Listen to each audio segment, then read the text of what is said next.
Hola, bienvenido al podcast Un Encuentro con el Padre. Y mientras les hablo a ustedes, viene a mi mente la imagen de hijos regresando a casa, todos a un encuentro con el Padre, anhelando ser restaurados y restituidos, sabiendo que solo en los brazos del Padre lo van a alcanzar. Y allí está papá, feliz, amoroso y dulce, con sus brazos extendidos, esperándolos a todos.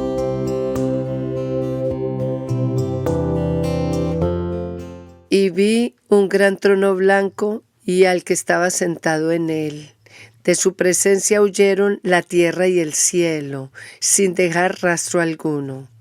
Vi también a los muertos grandes y pequeños de pie delante del trono. Se abrieron unos libros y luego otro que es el libro de la vida. Los muertos fueron juzgados según lo que habían hecho, conforme a lo que estaba escrito en los libros. El mar devolvió a sus muertos, la muerte y el infierno devolvieron los suyos. Cada uno fue juzgado según lo que había hecho. La muerte y el infierno fueron arrojados al lago de fuego. El lago de fuego es la muerte segunda. Aquel cuyo nombre no estaba escrito en el libro de la vida era arrojado al lago de fuego. Apocalipsis 20, del 11 al 15. Aquí nos está hablando del juicio final. Todos compareceremos ante este juicio para dar cuenta de nuestras acciones. Cada uno dará cuenta de sí mismo. En el cielo hay un libro escrito con el nombre de cada uno, con la vida de cada uno, y somos nosotros los que estamos escribiendo ese libro.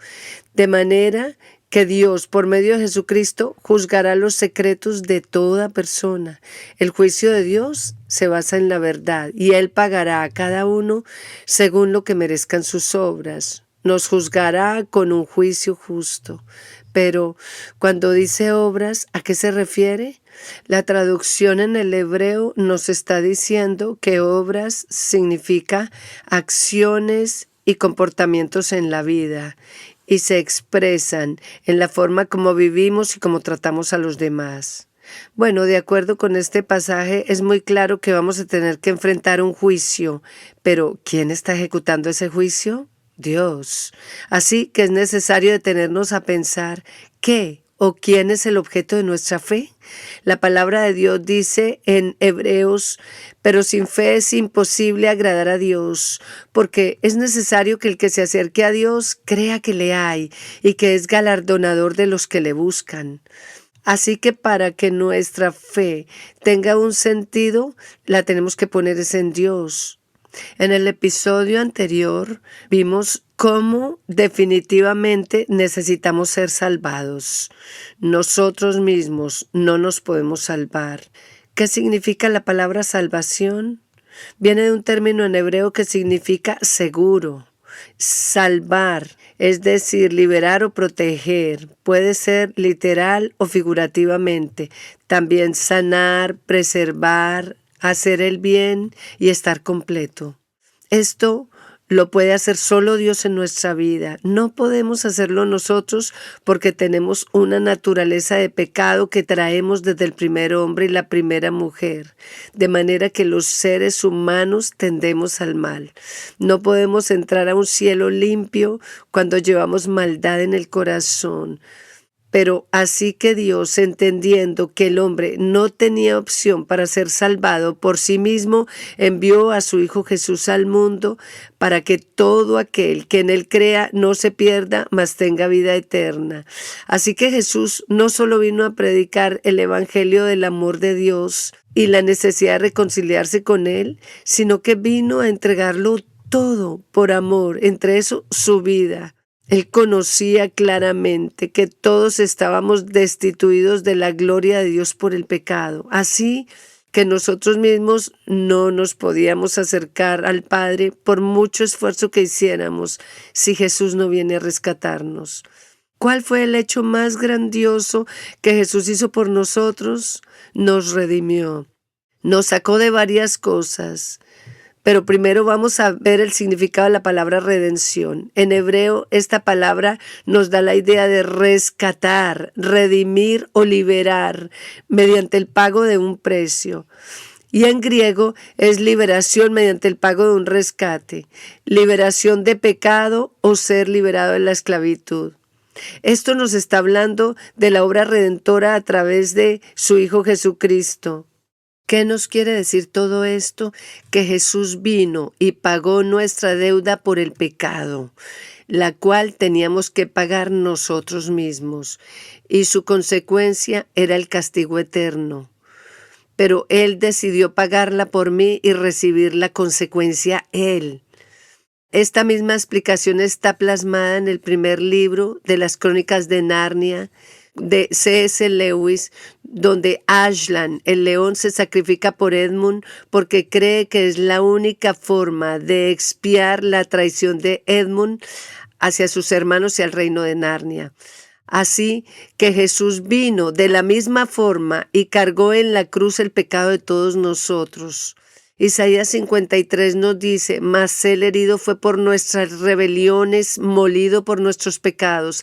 El castigo de nuestra paz fue sobre él, y por sus llagas fuimos nosotros curados.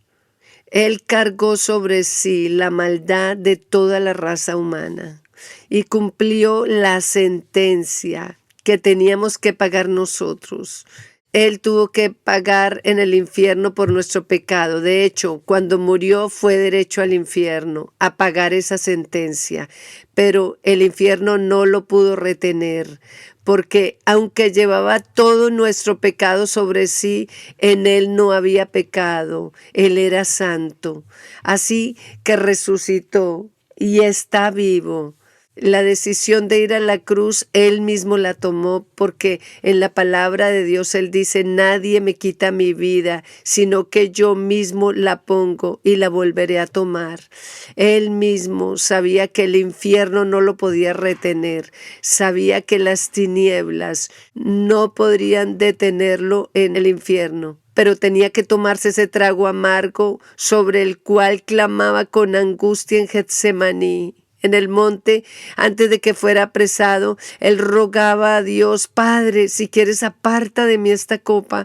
¿De qué copa está hablando? De la copa de la ira de Dios que él tenía que tomar, porque la justicia de Dios no iba a permitir que el hombre pecador entrara al cielo, porque Dios es un Dios santo y justo y se duele de toda la maldad que ve en la tierra. Por eso en Getsemaní Jesús se estaba preparando para recibir el castigo por el pecado de toda la raza humana.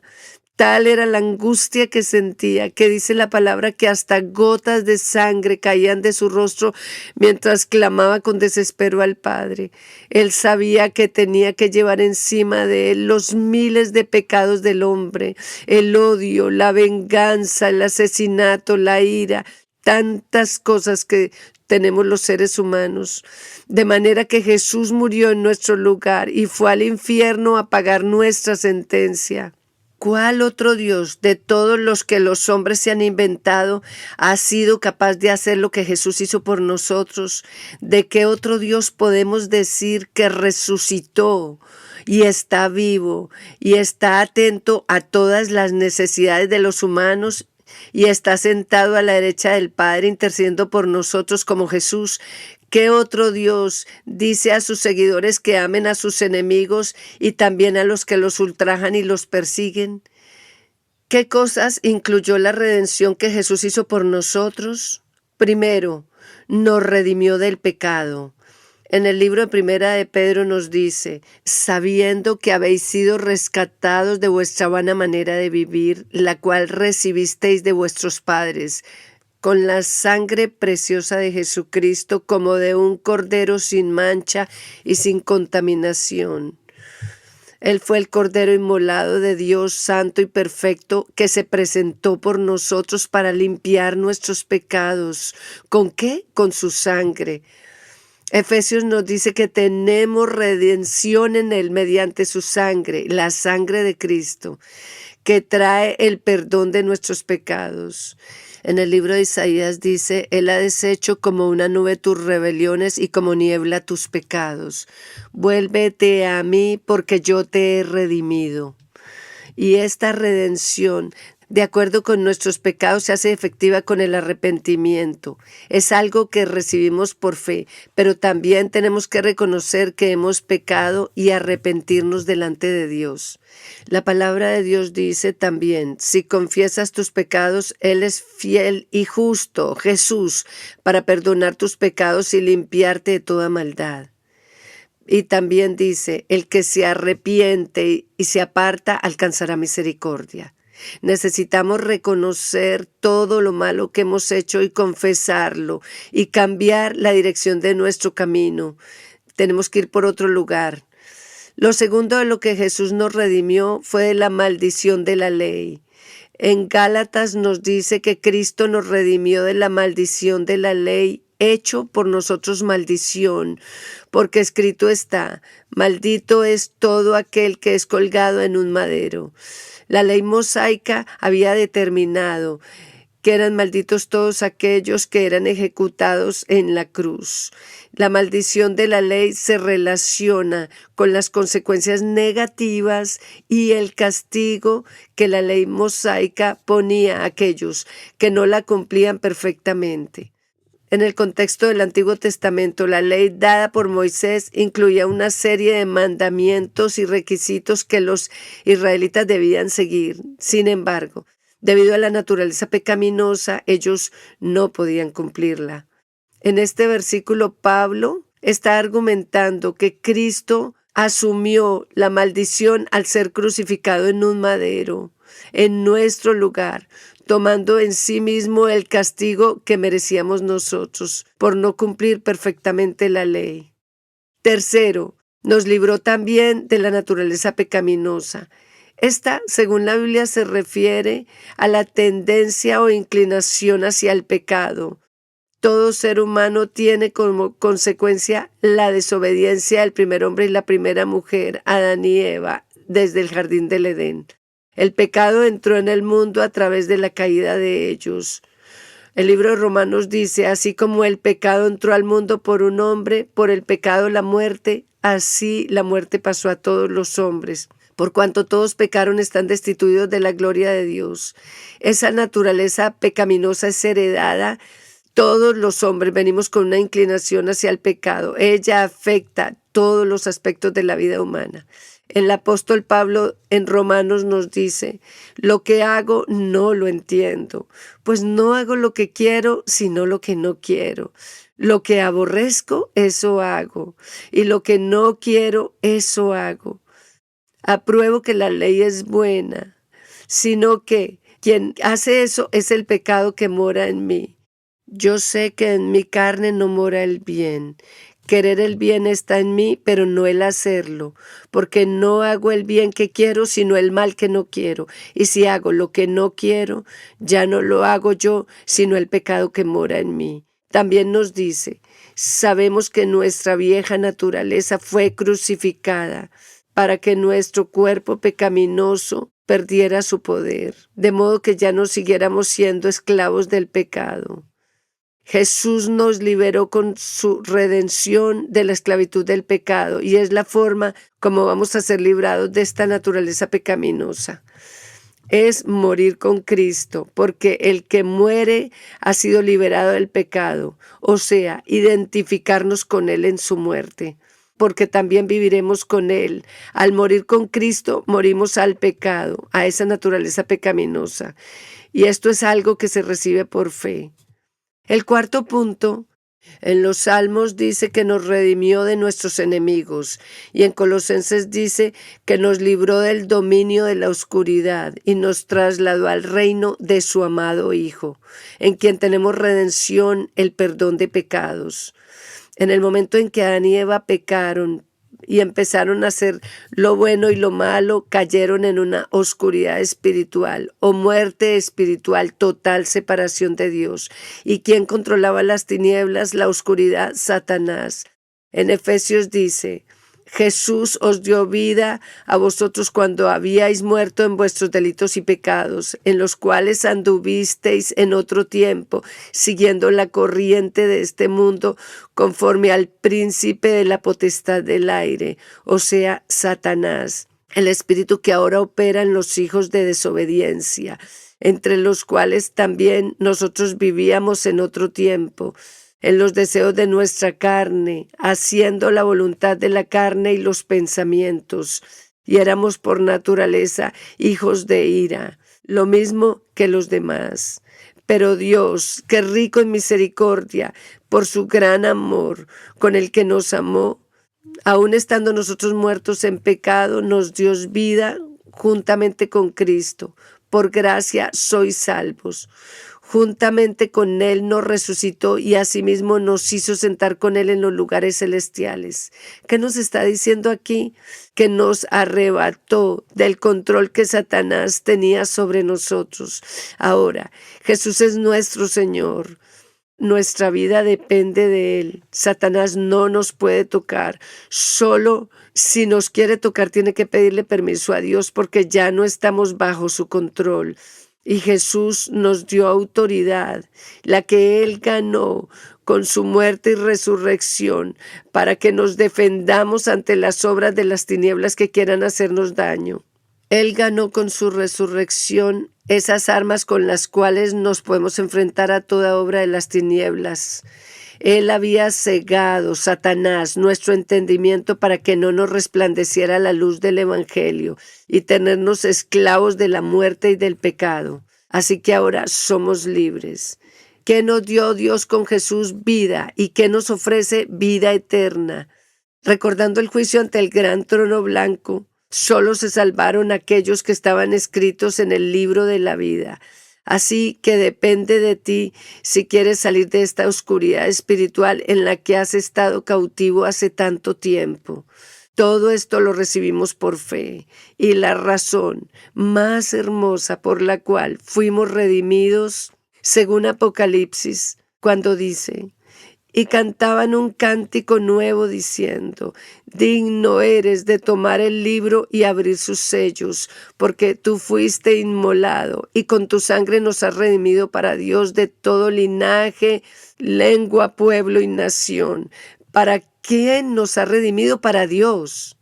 Este fue el gran anhelo del corazón del Padre, acercarnos a Él para vivir eternamente con Él. Recordemos, Él pagó un precio demasiado costoso. Es más, los hombres se ensañaron con Él más de lo que nos podríamos haber imaginado. Le rompieron la espalda a latigazos, le arrancaron la barba, lo bofetearon, le escupieron la cara, le enterraron una corona de espinas, se burlaron de Él, le quitaron la ropa, lo clavaron en sus manos y en sus pies, le dieron a tomar agua con vinagre, lo insultaron y le enterraron una espada en el costado. Tal fue la maldad que tuvo que soportar por amor a nosotros, que aún muriendo decía: Padre, no les tengas en cuenta este pecado, perdónalos, porque ellos no saben lo que hacen. Y murió redimiéndonos del pecado, de la maldición de la ley, de la naturaleza pecaminosa que nos tenía amarrados, y nos rescató de la oscuridad, de la potestad de las tinieblas en la que estábamos sumidos para hacernos libres. Nos dio vida juntamente con Él, nos sacó de la muerte espiritual, o sea, de la separación de Dios, y nos dio vida espiritual, despertó nuestro espíritu para que pudiéramos tener una relación cercana con Él. Además, nos está ofreciendo vida eterna, la cual nos va a permitir estar con Él por siempre. Si este podcast ha tocado tu corazón y quieres recibir el plan de redención que Jesús pagó por ti, te invito a que repitas conmigo la siguiente oración. Gracias, Padre Dios, por pensar en mí, por tener misericordia de mí. y enviar a tu Hijo Jesús a morir por mí en una cruz y a pagar el precio que yo debía haber pagado por mi pecado. Gracias por rescatarme de ese mundo de tinieblas en el cual estaba sumido, que me impedía conocer la verdad de quién eres tú. Gracias por salvarme de esa naturaleza de pecado que me ha tenido atada por tanto tiempo. Gracias por librarme de la maldición de la ley y gracias por amarme, porque con esto me has demostrado tu inmenso amor por mí. Yo decido creer en ti y desde hoy en adelante seas el Señor de mi vida. Quiero que seas quien dirija mis pasos y que vengas a morar a mi corazón. Gracias por salvarme, por darme seguridad, liberación, protección, sanidad, restauración. Gracias por cuidarme. Gracias por ofrecerme la vida eterna. Y yo te digo que la tomo, la quiero recibir, la anhelo, anhelo tu presencia en mi vida. Te necesito para vivir, Señor. Acepto y reconozco la obra de la cruz, el precio que pagaste por mí. Gracias por dejarme ser parte de tu familia, Padre. Y te pido, Jesús, que me reveles al Padre y quiero conocer al Espíritu Santo. Gracias por escribir mi nombre en el libro de la vida y gracias por querer vivir tu vida en mí. Perdóname por la maldad de mi corazón, por todos los pecados que he cometido hasta el día de hoy y te pido que me limpies con tu sangre. En realidad no quiero vivir en pecado, quiero que mi vida sea diferente y que tu presencia habite en mi corazón. Y por favor, guíame por el camino por el que debo seguir. Amén. Gracias por conectarte con este episodio. Dios te bendiga.